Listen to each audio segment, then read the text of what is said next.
দিন শেষ হয়নি, দিন তো মাত্র শুরু। ঢালিউডের সুপারস্টার শাকিব খান, যিনি দীর্ঘ 2 দশকেরও বেশি সময় ধরে বাংলা সিনেমায় রাজত্ব করে চলেছেন, আজকাল সিনেমার বাইরেও আলোচনায় উঠে আসছেন একের পর এক ঘটনায়। সম্প্রতি রাজনৈতিক ইস্যুতে দেওয়া এক ফেসবুক পোস্টকে কেন্দ্র করে ফের বিতর্কের মুখেই তারকা অভিনেতা।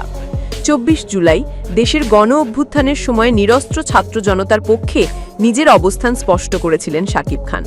সেদিন শুধু তিনিই নন, তারকারাও দাঁড়িয়েছিলেন সাধারণ মানুষের পাশে। কিন্তু এরপর 15 আগস্ট বাংলাদেশের স্থপতি বঙ্গবন্ধু শেখ মুজিবুর রহমানের মৃত্যুবার্ষিকীতে শোক জানিয়ে দেওয়া একটি পোস্ট ঘিরে শুরু হয় নানা আলোচনা।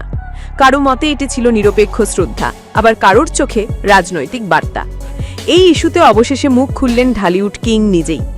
20 আগস্ট দেশের একটি সংবাদ মাধ্যমকে যুক্তরাষ্ট্র থেকে দেওয়া এক সাক্ষাৎকারে শাকিব খান বলেন, জুলাইয়ের শহীদদের যেমন স্মরণ করা উচিত, তেমনি দেশের জন্য যারা অতীতে ত্যাগ স্বীকার করেছেন তাদের প্রতিও আমাদের সম্মান থাকা উচিত।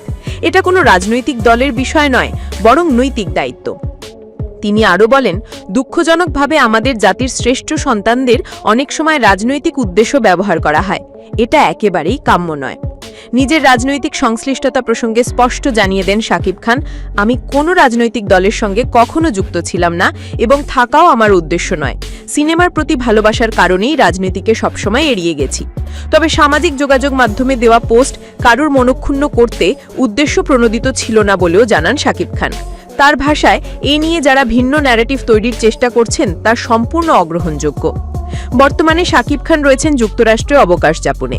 সেখানে তার সঙ্গে দেখা গেছে ছোট ছেলে শেহজাদ খান বীর ও ছেলের মা অভিনেত্রী শবনম বুবলিকে। দেশের বর্তমান পরিস্থিতিতে যখন তারকাদের নিরপেক্ষ অবস্থান নিয়েও প্রশ্ন ওঠে, তখন শাকিব খানের মতো একজন সুপারস্টার এভাবে মুখ খুলে যে বার্তা দিলেন তা নিঃসন্দেহে গুরুত্বপূর্ণ। আপনার মতামত কি? শাকিব খানের বক্তব্য কি আপনাকে সন্তুষ্ট করেছে? কমেন্টে জানাতে ভুলবেন না। ভিডিওটি ভালো লাগলে লাইক, শেয়ার ও চ্যানেলটি সাবস্ক্রাইব করতে ভুলবেন না।